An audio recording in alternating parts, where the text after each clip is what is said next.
is where you willfully mislead somebody, knowing that what you're saying is factually incorrect. I think I lie very well for my profession. What does a liar look like? What does a psychopath look like? I just want to say I hope there's a lot of criminals listening to this. You'll be picking up some good tips. G'day, Steve. Hey, Brad. How you doing? I heard you went up to Sydney. Yes, I was running a training course up there with Maury Morgan from Hard Knocks, and we had a great time. Lovely weather, and do you know what I love the most up there is Not the traffic. Well, I love the traffic up there because everybody up there doesn't drive below the speed limit. True. And I came back to Melbourne and I was angry pretty much before I left the airport. Because? Because, I don't know, but it seems to me my fellow Victorians, some of them seem to take the speed limit as an advisement rather than, why don't we all do that speed limit? And that's my theory about road rage is that people are on the road going, well, I could do 60, but I feel like 40. And that's, do you think that there's more road rage around? I think there is, yeah. You know what they call that? It's called an amygdala hijacking. So when, normally, a quite rational thinking person gets cut off or gets angry, all of a sudden they have this hijacking of the amygdala and it causes anger. And when was the last time you saw a female driving down the road, get cut off, run up to the car that cut her off, drag her out of the car and beat the hell out of her? Yeah, never. No, it doesn't happen. But it's something about road rage and people getting cut off. Obviously you've travelled through Asia. People cut each other off all the time and they just bip the horn and they don't take it personally. Now, part of the theory I have about road rage and why it's increased is that it's also about status. Cars are very much about status. They're, in effect, they've got a kind of de facto jewellery quality to them. So that, people pay so much more for a car than they need to. Yep. But that car is in fact them saying to me, I'm doing a lot better than you. Yeah, I'm better than you. Yeah. And so that's kind of subtly the background of road rage, where you drive along thinking, wow, look at me and my Hyundai. I really should have done better at school. And that's multiplied. So not only the envy prospect, but when somebody with an expensive car cuts you off, it's like double the agitation. Well, okay, so is there a term for, how we seem to agree that BMWs, for example, people don't seem to indicate. Now, I would say rationally that not indicating would be across the board. There would be perhaps 10% of drivers, no matter what you drive. Yep. Across the board, but because it's a BMW, we tend to notice it. I believe they have exemptions under the Road Safety Act. Well, they don't have to.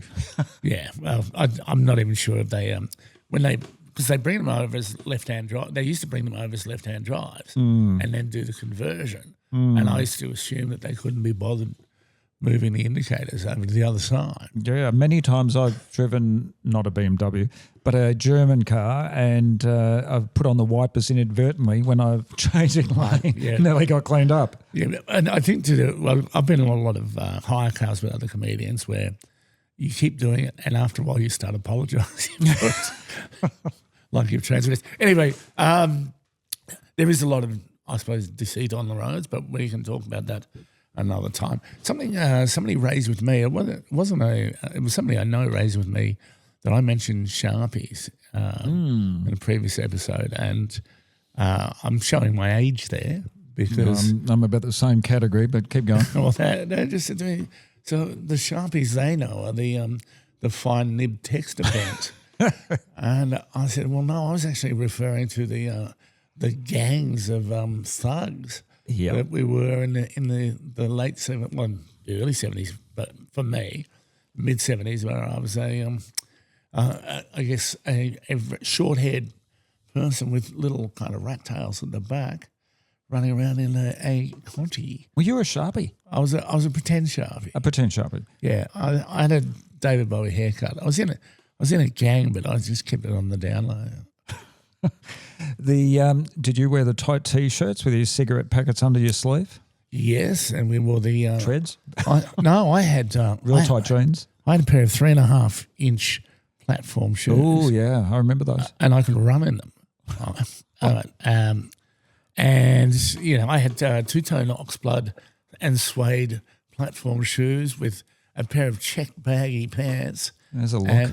And a lilac-coloured shirt with a green. Looked like an explosion in a paint factory. What are you talking about? What I did was I stood out in Camberwell. I stood outside Adair's window, which is a haberdashery, right, and just clashed with everything inside the shop. Looked like a mobile ABC test pattern.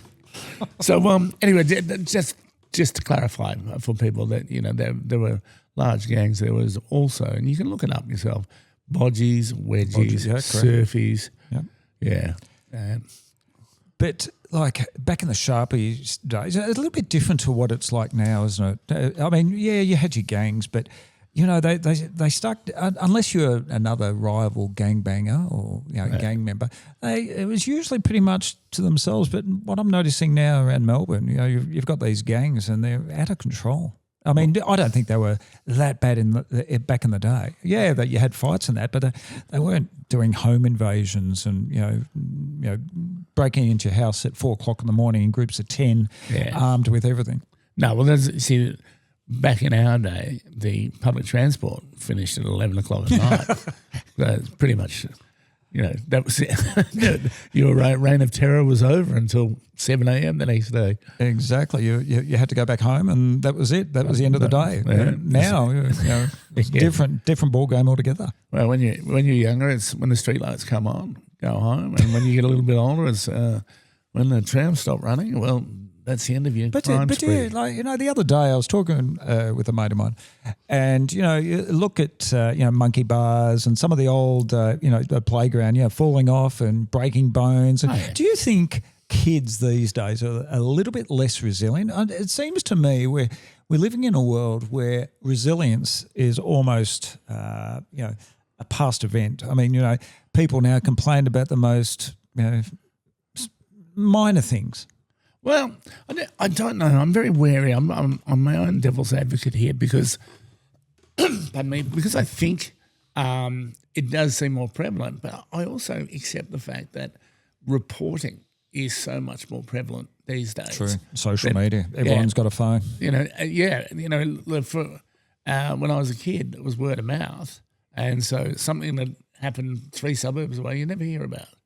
But, true. you know, now you can hear it pretty much, you can watch it unfold live. So, and there's that false equivalence too, which is perhaps kids were dying of peanut allergies and we were just oblivious, misdiagnosing it. Just going, well, he's another one that smells of peanuts anyway. You got to watch out for those bear traps. So anyway, here we are. We've I don't know. We've barely touched on deceit.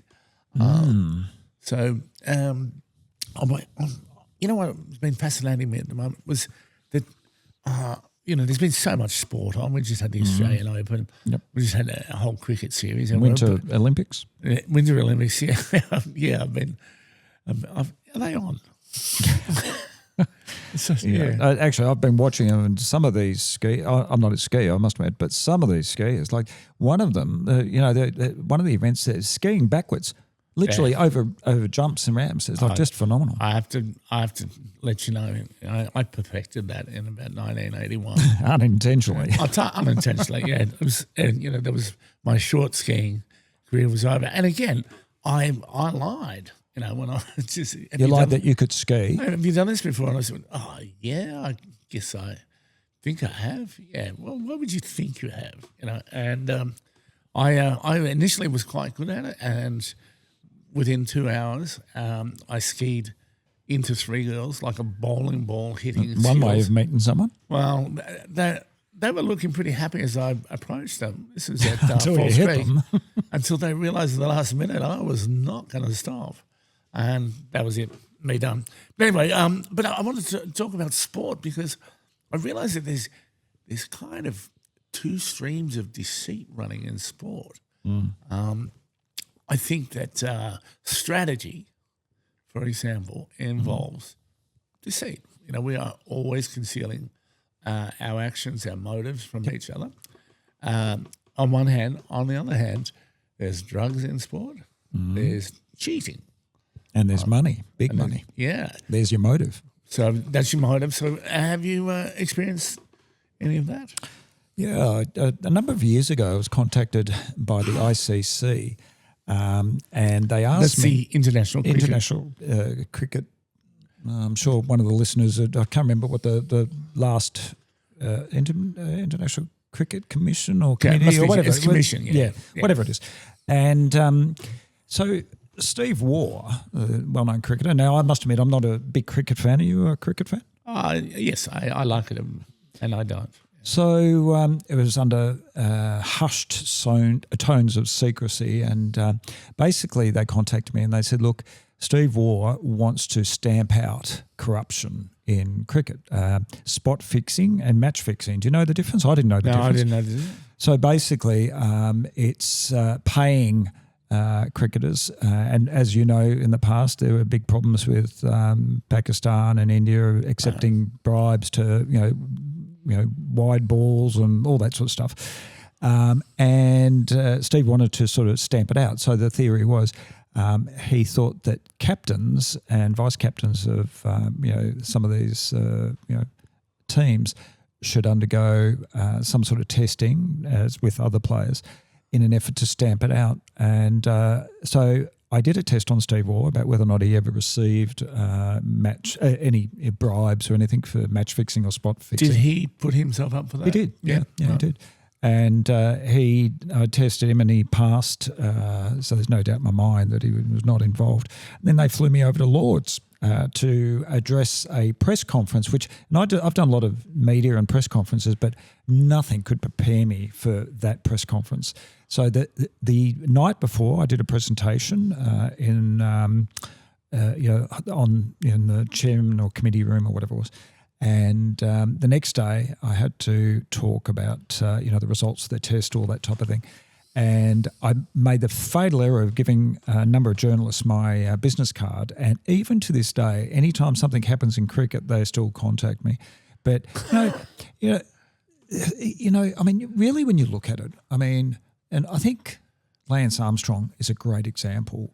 Lance Armstrong was unbelievable times during his time trials and stuff like that. And, there was always the underlying rumour that he was, using, performance-enhancing drugs and all that type of thing.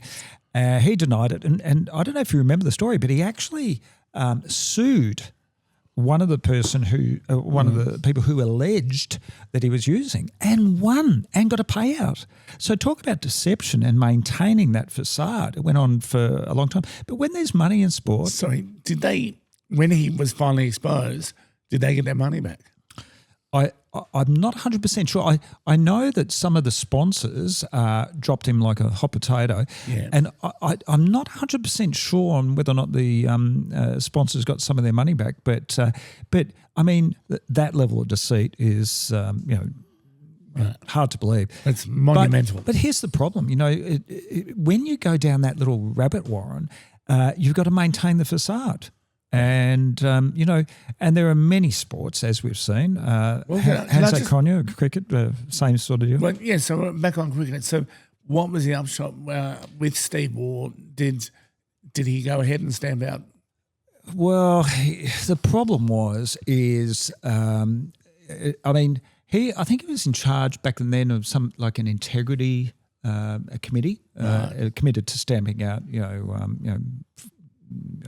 scams and bribes and stuff in sport, but it didn't really go that far. Look, his heart was in the right place, and very much for altruistic reasons. But this is a bit like the Melbourne and Sydney train. It's just we talked about it, but we never actually did it. Yeah. Okay. I'll tell you the dyed-in-the-wool cricket supporter. I had a mate I used to work with, Timmy Wood, very funny man, and Timmy once said to me, he picked me up when we were going to a gig, and he goes, Oaksy, did you hear about that cricket umpire, Steve somebody or other, who from Hobart, he's been arrested on 6 charges of child, molestation or whatever.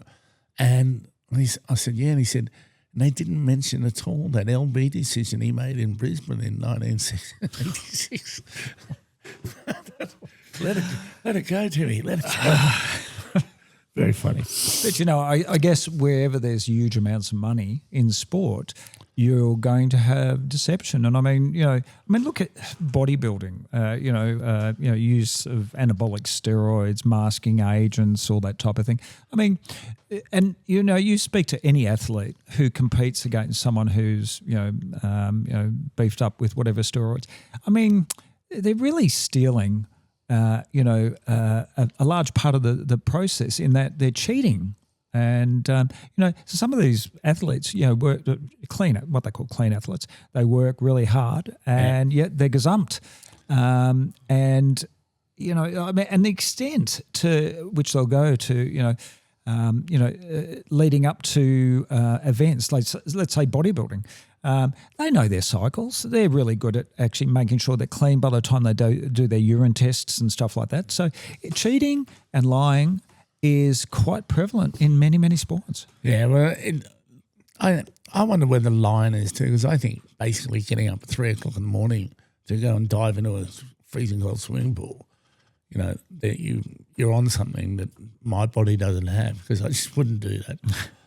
Pretty dedicated, pretty committed. I think the classic one, the one I the one I knew about that prompted this was the famous World Series fixing of 1919. And, if you listeners, a classic World Series baseball, which is between the United States and the States of America, where the Boston White Sox, the Chicago White Sox played the Cincinnati Reds, which became known as the Black Sox scandal. So, that's a good old press. You've got to give it a name.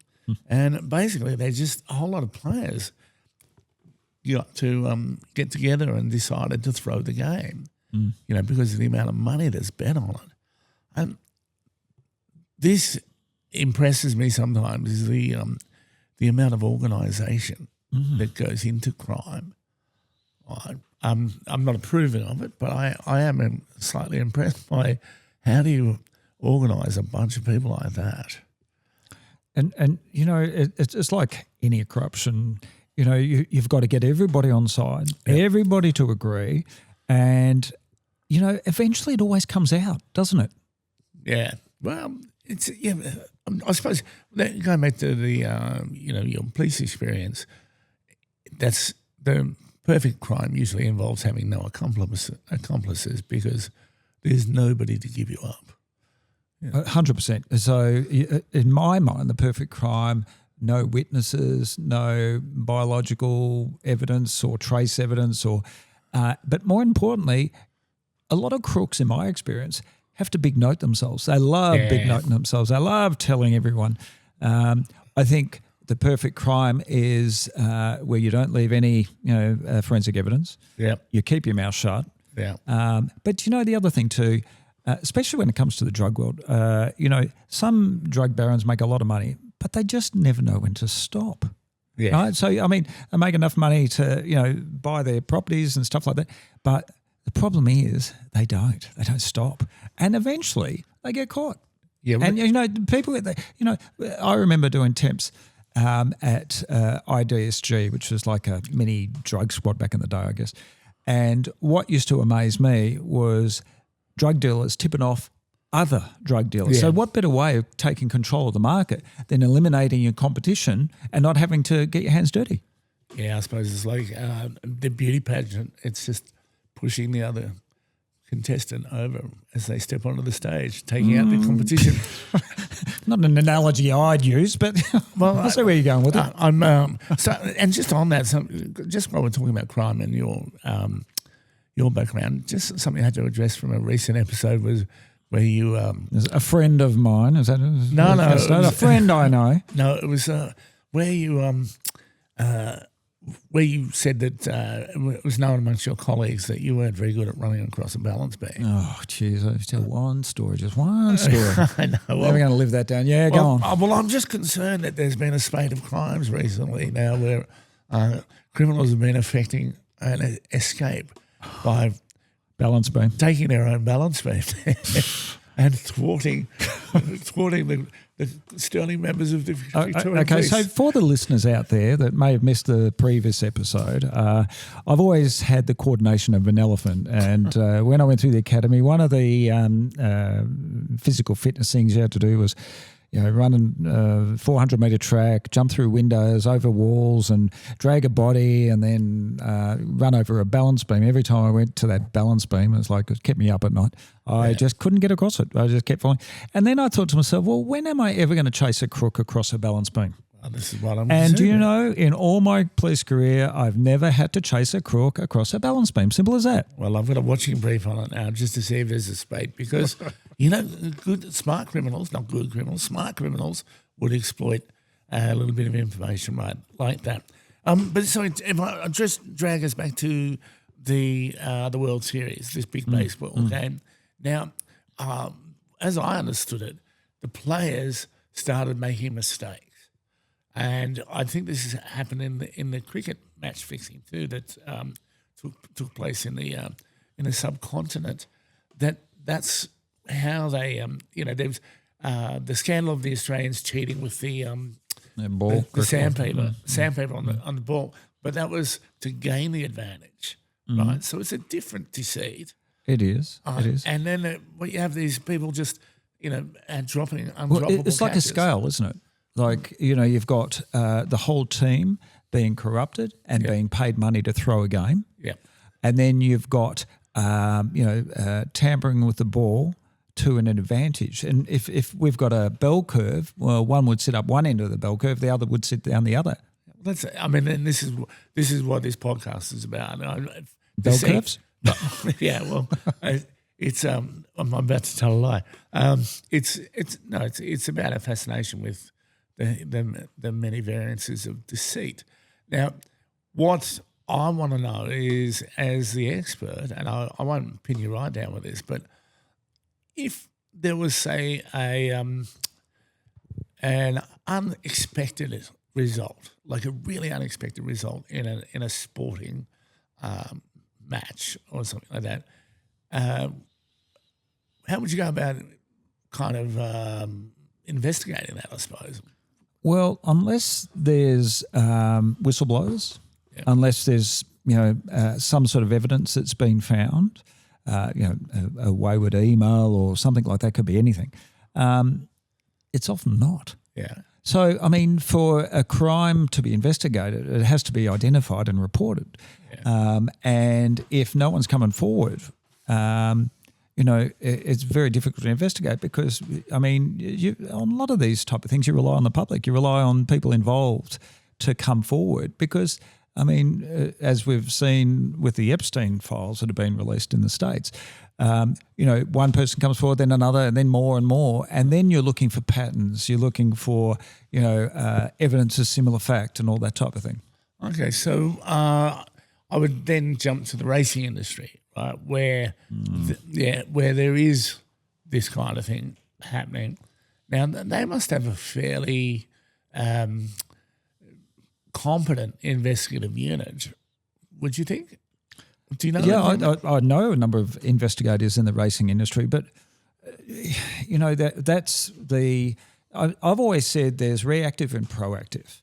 Reactive is when you investigate a crime after it's happened. Proactive is where you try to stop it from happening in the first place. Now, I mean, and we see it all the time. We see horses getting doped, electric shocks, all that sort of stuff.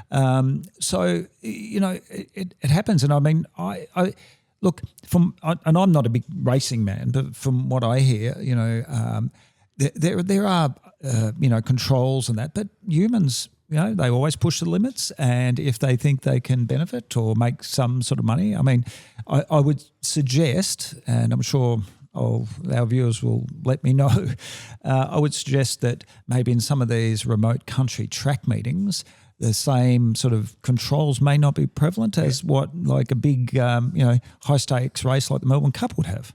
Well, so we're learning a bit about you. You don't like cricket. You don't like you don't like racing. It's not I don't like it. It's just not my interest. Maybe a little bit of Winter Olympics from time to time. With the so with that, those I guess what I'm saying is there's suspicion of a crime that must, from time to time, generate an investigation. Surely, if everybody just said, "Oh, come on, that's look, secure to beat Collingwood, come on, that's ridiculous," just off the top of my head. Yeah. But, look, yeah, you're right. There might be a suspicion, but if there's no evidence that there's anything untoward, well, then there's no evidence there unless it's presented. And, that's where you have to rely on, people involved, people in the know, people in the giggle, whatever you want to call it, that know what's going on. And then when these things are exposed, they come to light. But, I mean, there's so many events that probably never get that What's attention. people in the giggle? People who are involved in fraud or involved in whether it be match fixing or it's an old term. Yeah, because I think that massive Queensland police bribe scandal, that was called the joke. Fitzgerald. Yeah, was that called the joke? Actually, I've got to tell you a funny story about that. I went up to, after I did my training in the States. I was part of a presentation to Force Command in Queensland, and I walk in there and there's all the images and photos of all the previous commissioners, and then I see this little stained vacant spot where it's been removed. Sir Terry Lewis, who him and Jack Herbert being the bag man, receiving all sorts of money and cash and bribes, and which went to jail for. It's just, I like the idea that I've actually seen that at sporting clubs, right, where you just, where we do, as comedians, we do gigs in cricket clubs and footy clubs a lot, and they'll have an array of just the presidents, and you'll just see what happened there. The name's been scratched out, and you think, what happened there? You've been deleted. You've been deleted. So the Black Sox scandal was eventually found out, but I think too that it's impossible then for the reparations, to trickle all the way down. Like if hundreds of thousands of bettors have lost their money, they're not going to get their money back, are they? Well, do you remember the Grand Prix where people put money on who was going to win the race, and it was actually organised who was going to take first and second? Remember that? Pole position. So, I mean, but just on the other... Which one was that? It was one of the races where, to be honest, I can't remember the team. I don't know if it was McLaren or whoever. We'll fill you in next week. Yeah, where, you put money on who's going to cross the finish line first, but the team organised it, especially if you've got two, drivers working in the same team. Yeah. So you've put your money on who you think's going to win, and they'll say, "Listen, you take pole position." So now the rules have changed, and quickly coming back, I'll be careful what I say here, but I've actually trained intelligence agencies here and abroad in how to read people, detect deception, all that type of thing.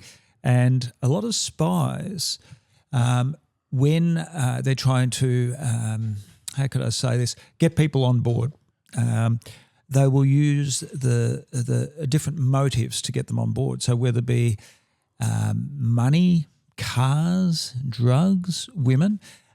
So, you've got to look at the reasons why people, teams will throw a game to receive some sort of benefit or money, because here's the thing, right? Once your credibility is come into question by receiving that, then no one will ever trust you again. Yeah, well, and I think you left out threat. Oh yeah, threat. Yeah, absolutely. Okay, I'll tell your wife about what you've been doing. Yes, all right. Well, it's I guess I think we're out of time. And just to let people know, it's the International Cricket Council. That's right. Okay, Yep. Which, and whenever I see council, I always think of putting the bins out. It's just like bins, like about 4 bins these days. Recycle. It just never stops. I've opened up a can of worms. Yeah, all right, don't get me started. That's the next episode. Yeah, Counsels. all right. Lies and counsels. Well, that could be 2 episodes. All right, we will come back to you. And Steve, thanks very much for another great day. Thanks, Brad. Looking forward to the next one. See you later. I just want to say I hope there's a lot of criminals listening to this. You'll be picking up some good tips